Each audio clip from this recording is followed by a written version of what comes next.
And yeah, I'll also be sharing some personal experiences throughout the presentation. And so we can get right into it. And so to kick off, really, there's nothing like starting a business. There's really nothing like starting a business, in my opinion. Um, it's something that it takes a lot of determination. It takes a lot of dedication. It takes a lot of passion to be able to go out on your own, start your business, and just dive in the water.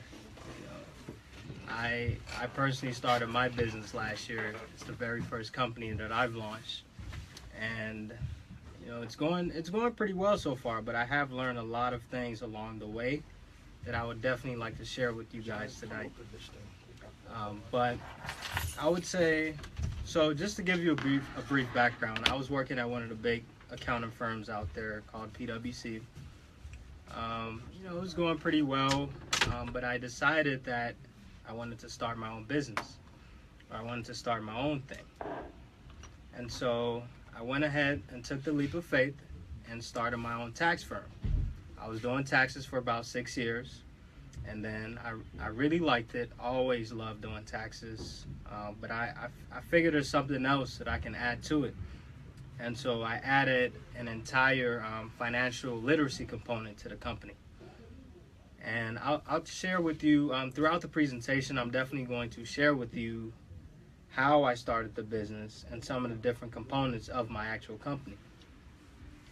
And so to continue, really, it takes a lot of hard work and determination to start a business.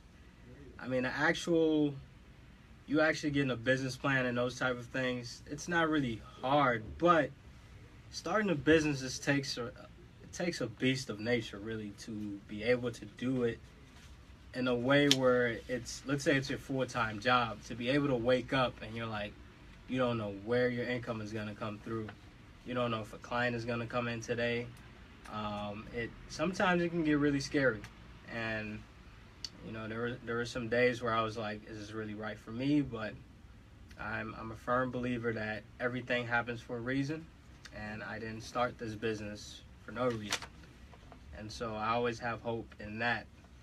But when it comes to starting a business, you have to think big. You have to think, you can't be small-minded. You can't be just a mom and pop shop. It's, for some people, they're comfortable with that, but I feel like your aim itself should be to the big guys, because that way everything that you do is going to be to the next level. Everything that you get involved with is going to be at the next level. If you're thinking, for example, one of my biggest competitors in my industry is H&R Block. If I was just thinking of just a small tax firm, that's around the corner, then I'm only going to aim and do the things that they do. But if I'm thinking about somebody like H&R Block, how big they are, those type of things, and I'm also learning from their mistakes. And so what I want to do is I want to be bigger than H&R Block. I want to be better, not actually just bigger, but better than H&R Block, by doing some of the things that they don't do. And I'll share with you guys some of the things that they actually don't do throughout these presentations. I normally don't like to talk about my competitors, but it is a big part of going into business, is knowing about your competitors, competitive advantages, and those type of things. But I always think big. Think big picture. Don't think you're going to start this makeup company and it's just going to be for family members. Think big. Think about, it's going to go to China, it's going to go to Ghana, it's going to go everywhere. So you got to think big when it comes to business, real big. And so, like I said before, I'll talk about the steps really to starting a business, and then really the do's and don'ts, some things you want to do in your business, some things you might not want to do. So we'll definitely talk about that. And then, of course, I'll be sharing some personal experiences throughout. And so the first step to starting a business is you have to know what you want to do. Why are you starting this business? Is it because you just want some extra money? Is it because is it because you're passionate about it? Is it because you're good at it? Is it natural? Is it something that just flows automatically? Or is it something that your parents have always told you to do? I would tell you that if you're only in business just to make money, you're not going to be doing too well. just because to be an entrepreneur, to be a business owner, it takes more than just a drive of getting money. It takes way more than that. If you wanted to get money, then you would just go out and work for a big company. And so that's not the main reason why you should start a business or a company, is just to make money. You should do it because you have a love for it, or you're actually good at it. So you have a natural, you have a skill. You know, LeBron James is skilled at playing basketball, so he plays basketball. You know, Derek Jeter, he's good at playing baseball, so he's skilled, he's natural. So that's why he loves to do it. Every time he gets out on the field, he wants to do it. And so when you start a business, you have to know why you're going into business. It's very important. And it can also be based on a dream. Maybe you just had a dream that's saying, hey, I really want to own this shop. I really want to start this service business. I really want to start this consulting company.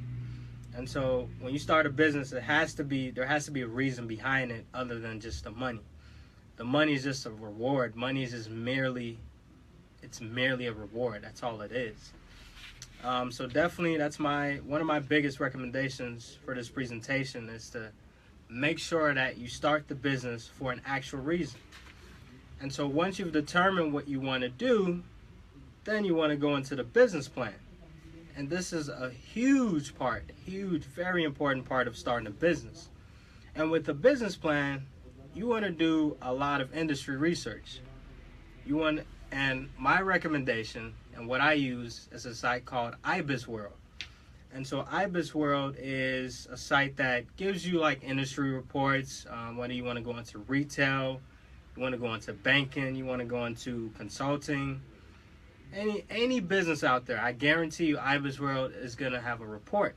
And so this report is going to give you a lot of things like who are the competitors, what's the growth rate, what's the barriers to entry. I'll tell you something right now. As I said before, H&R Block, TurboTax, those are my biggest competitors in the industry. I know this because I read the report, and that's what it said. And then, of course, you know, I see the commercials all the time. I know the growth rate in the tax preparation industry. And I know that it's continuously growing every year. And so for the next 5 years, it's going to grow a certain percentage. I know the barriers to entry, which unfortunately in the tax preparation industry, anybody can go out and start a tax shop. But if you want the best of the best, you probably want somebody that's licensed or somebody that has a certification behind their name. So that's one of the things. So the barriers to entry you have to know. If you're going into banking, you know for a fact that the SEC is going to be on your back. You know for a fact that there's going to be a lot of regulations. So you want to know what's the regulations looking like. And so that way you prepare yourself to avoid that when you start your business. Then all of a sudden, you get a letter saying, well, you can't start this business, or you get this big fine because you didn't do your research. So you always want to do your research before starting any business. And this can be anything. I don't care what it is. You have to do your research. It can be the smallest business. And always remember to think big. You have to be a big thinker. You can't just be small. You have to be big. But the next thing you want to do is set a mission and a vision statement. And so what this does is the mission and vision statement really all it does is it basically guides your company. It basically guides what your company is going to do. Like me personally, my mission is to help you maximize your financial security. And so everything that I do with my company, everything that I ever do is always going to be geared towards maximizing financial security. And so it's like a guiding point. It's like something that always keeps me guided. And so that's something I definitely want to put out there, is that you want to make sure that your mission and your vision statement is always on point. It's going to guide you everything you do. It's going to make sure that you're pointing towards the right direction. And then the next thing you want to do is you want to know what products and services that you're going to offer. If you're a consulting business, do you want to do a large-scale consulting? Do you want to do something more specified? Do you want to do just marketing of consulting? Do you want to do tax consulting? Do you want to do just anything? You have to know the specifics. Your business plan should be very detailed so that when it's time for execution, it's very easy to execute and launch this business. And then you want to know how much you're going to charge, and IBIS World or your industry report or your research is going to tell you all these things. So I know what to charge for tax preparation. I always charge slightly below the market, to stay competitive. And so that's something you definitely want to know up front, is how much you're going to charge, what you're going to offer, and you have to break this down in detail. If you have to know, if I'm going to offer this, what is the process of me offering it? If I offer somebody tax preparation, how am I going to do it? Am I going to do it in person? Am I going to do it through a mobile app? Am I going to do it through an electronic exchange? You have to know these details, and it has to be on point. And then the next thing is you want to know your legal structure. And I'll talk a little deeply about this. So your legal structures, you really have, the main types are a limited liability company, or an LLC, an S corporation, C corporation, a partnership, sole proprietorship. There's a ton of them out there. But let me explain the top 3 that are out there right now. So a limited liability company is a very flexible form of company. It allows you the opportunity to be taxed either as a sole proprietor, where it's just one person, as a partnership, where it's more than one person, or as a corporation, where it can be one or more people, but you would get double tax. And there is reason why some people want to do that. One reason being, tax rates for corporations are expected to drop from 35% to 15%. And so your personal tax rate might be your personal tax rate might be higher than the corporate tax rate. And so for them hitting you double taxation, and double taxation, all it means is that, so when a company makes money, you get taxed once. And then when you get paid a salary or a distribution or something like that, you also get taxed. And so that's all double taxation means, is that you're getting taxed at 2 levels, one on the earnings and then one on the distribution. But the LLC is extremely flexible. And keep in mind that you can always convert from an LLC to any type of entity. And remember, this LLC can be treated as a sole proprietorship, a partnership, or a corporation. So that type of flexibility is humongous.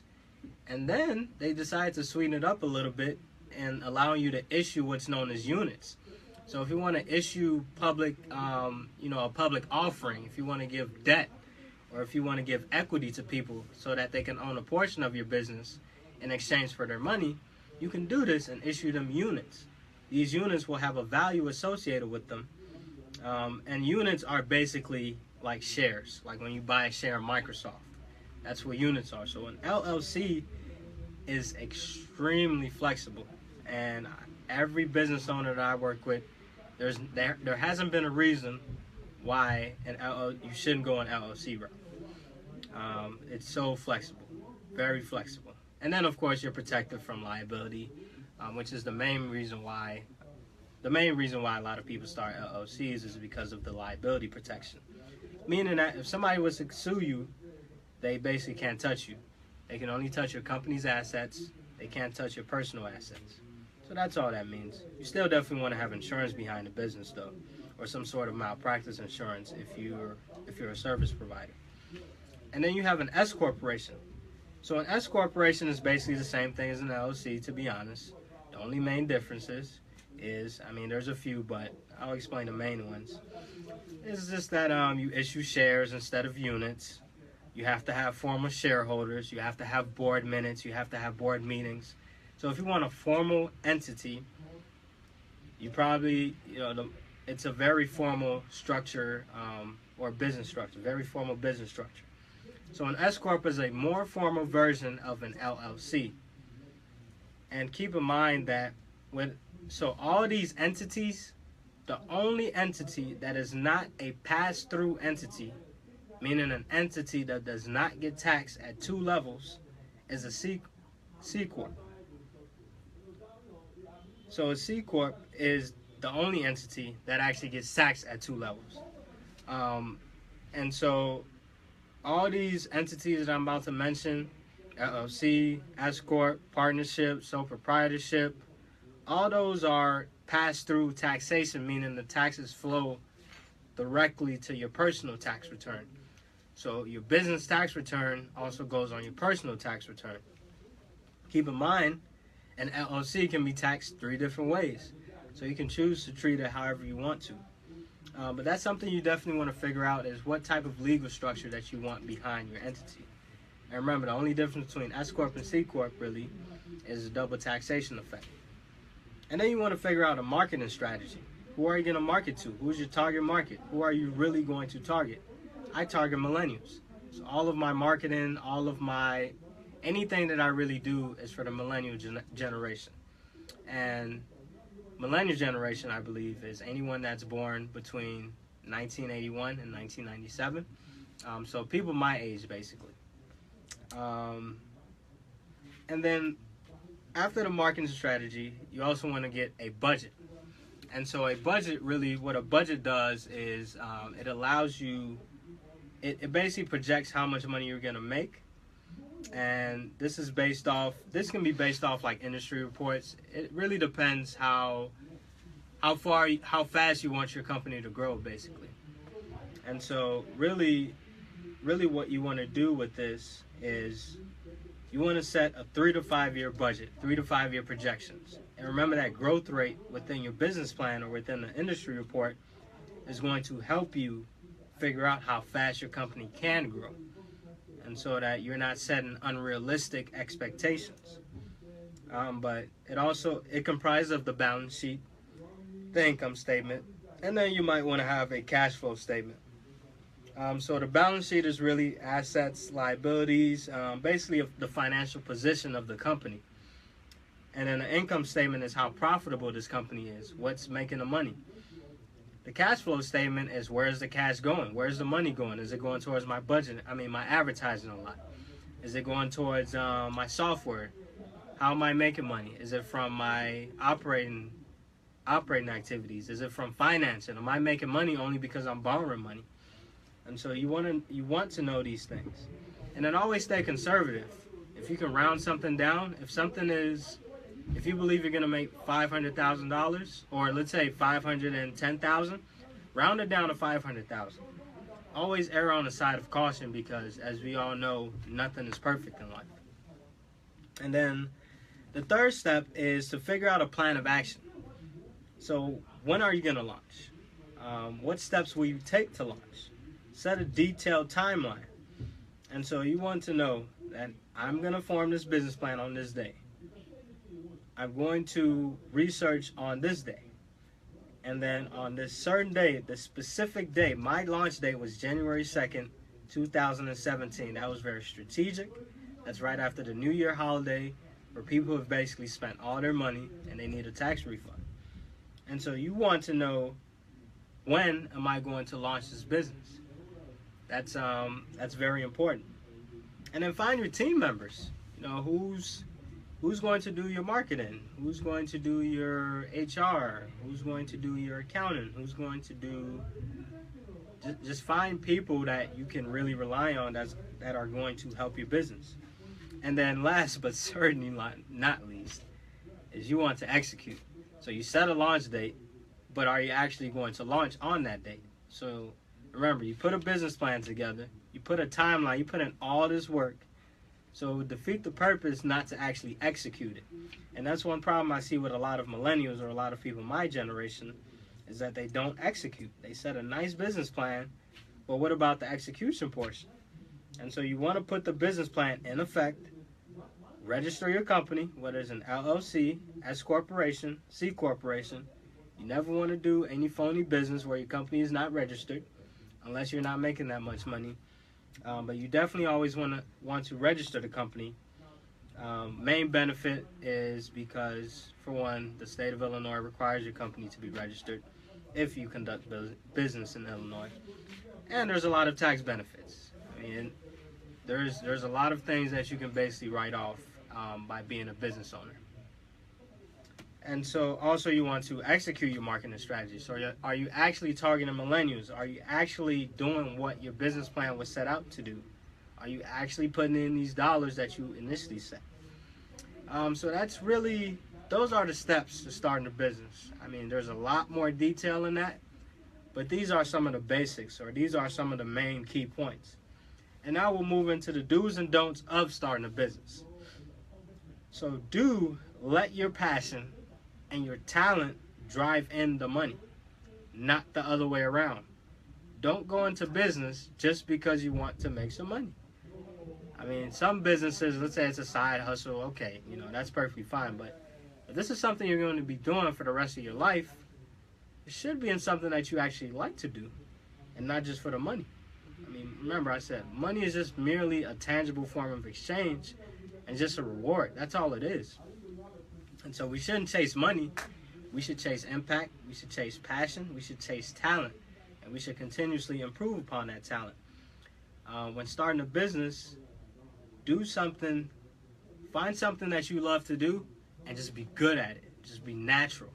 Just always learn, always become the best. Remember I said I want to be better than H&R Block. I want to be better than all those companies.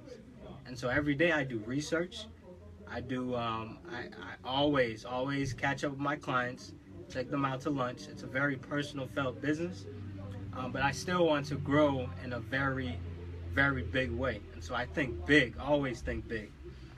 Another thing is loyalty is very valuable in a business. You have to maintain customer loyalty and loyalty with your affiliates, with your sponsors. You just want to be a loyal person. If you're not loyal, people are going to catch up to you and you potentially might be going out of business. And so that's something that, and I'll talk a little bit more about this too in just a little bit, but customer loyalty. Always let your customers be your marketing. Your customers should be your top marketers. They should be the ones that are just fighting for your business just because you've done such a great job. They care about you so much. You provide them great service, great value. And so, of course, they're going to tell their friends, they're going to tell their family members about your business, and then you're going to get more business. And so you want to make sure your customers are treated well. Unfortunately, one of the biggest issues with small businesses is customer service. I mean, that doesn't make sense, but if you're a small business, a small mom and pop shop, it is essential to have good customer service, that personal feel, not just insulting clients, not just being aggravated or being angry in front of customers, because they're just going to go elsewhere. And guess what? Word spreads fast. They're going to tell all their friends that, hey, you're doing a bad job, so why should they go to you? And so you want to make sure that you're treating your customers right. I'll tell you that much. And always add value to your customers. Referrals, bonus, like rewards, giveaways, just anything that can add more value to your clients, always do it. And then don't step on anyone's toes in a business. This is very important. Don't compete with anyone in a business. I mean, there will be competitors, but if there's somebody that's working close to you, like for example, if you're a, if you're a life insurance professional, and then you work with somebody that does mutual funds, you yourself, and then they're also bringing you a lot of business on a life insurance side. You yourself, you don't want to compete with that person because that person is just throwing you business all the time.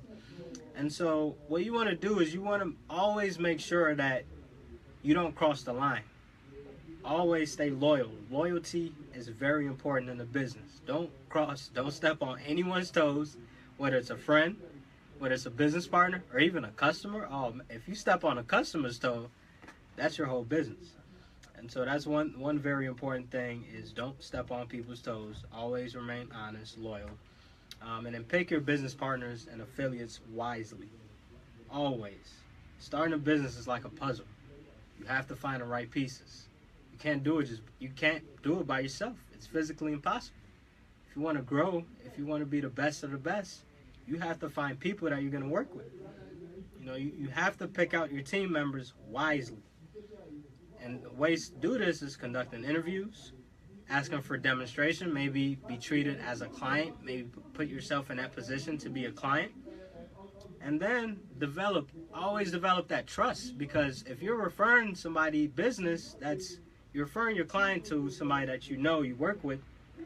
If they're not, if you don't trust them, then how can they trust them? And so find people that are trustworthy. Trust is very important. It is extremely important. Always remain loyal. And then build relationships. Take them out to lunch. Do something. Always, relationships is probably the most important part of starting a business. You have to have personal relationships. Build that trust. And then try to set up some sort of non-compete agreement. Because, hey, who knows? They might be trying to compete against you. And so, hey, when it comes to money, I know some people get a little fishy about it. So set up non-compete agreements that are embedded. So a non-compete agreement is just something in the contract that's saying, hey, you can't compete with me, or you can't take away my clients, basically, for what it is that I'm doing. And then communication is key. Always communicate with them. If you know they're meeting with a client a certain day, hey, say, is this meeting going to go? Is this actually going to happen? And then make sure that the meeting go right. Sometimes you might even want to step into the meeting. And so make sure that your affiliates and your partners are on the same page. And then automate everything outside of your core business. This is very important. Use technology. Technology is at our fingertips. It's right next to us. I can tell you something, that my tax preparation process, I have a client in New York right now where we've never talked on the phone. And I was able to complete her taxes for her perfectly fine. No problems whatsoever. And so, I mean, I don't necessarily recommend that you don't, get that face-to-face for your clients. But you want to automate everything. Right now, it's a busy time for me. It's tax season. And so what I've automated everything, basically, outside of the actual thing that I do in my business. And so, for example, my booking process, from a client actually booking an appointment on my calendar, I use Calendly. And so that automatically, they can choose what time they want, and my calendar is visible, and they see when they want to put an appointment on my calendar. And so this is a very easy process. Instead of you manually having to type in dates, they click the booking, it comes right on your calendar. So easy. And then you might want to set up an automated call center. Maybe you're on vacation, but you can't pick up your phone. And so you can set up a call center at a very low cost where somebody else is going to pick up the phone, but they know exactly what they're talking about. And then create forms and templates. Always utilize templates. And then automate your booking and your reporting process. So QuickBooks is a product that I recommend to all my business clients. It helps you automate your mile tracking, you can put in your credit card, and then it basically automates all your transactions, or reports it automatically. And so what you want to do in a business, you want to free up as much time as possible so that you can focus on your core business. You don't want to be doing your marketing. You don't want to be doing your accounting. You don't want to be doing your booking. You don't want to be doing any of that, because you got into business to do what it is that you set out to do. Whether you want to be a consultant, you want to own a shop, that was what you wanted to do, not accounting. And so try to find ways to automate it. And then even a cleaning lady, somebody to clean your home, something like that. And then nowadays there's no need for a secretary. Now with technology, automation, there's no real need for a secretary. I don't have a secretary. And then another thing is, do hire experts. Make sure you have experts. Every business, you gotta have a lawyer, accountant. Have to have an accountant, always. And then your accountant might also be your tax preparer or somebody else that's doing it. And then you always need a good marketer. No business will ever succeed without good marketing and good financials or accounting. Ever. There's not a single business out there in the world that anybody can tell me that has succeeded without these two things in place: marketing and financials. And then outsource. It's something, for example, I don't really do bookkeeping. I mean, I know how to do it, but I have other people that are interested in that stuff. I don't sell life insurance. I don't sell products. I don't sell anything. And so I have people that are going to do it because they love doing it. They're their own business owners. And so I outsource everything like that to them. And so that I don't have to do it because I don't have interest in it. And then acquire a mentor. I have about 5 different mentors. People that you can look up to. People that have done this for years and years and years. You just look up to. Pick their brains a little bit. And also acquire a coach and a sponsor. Somebody that's always putting a good word out for you.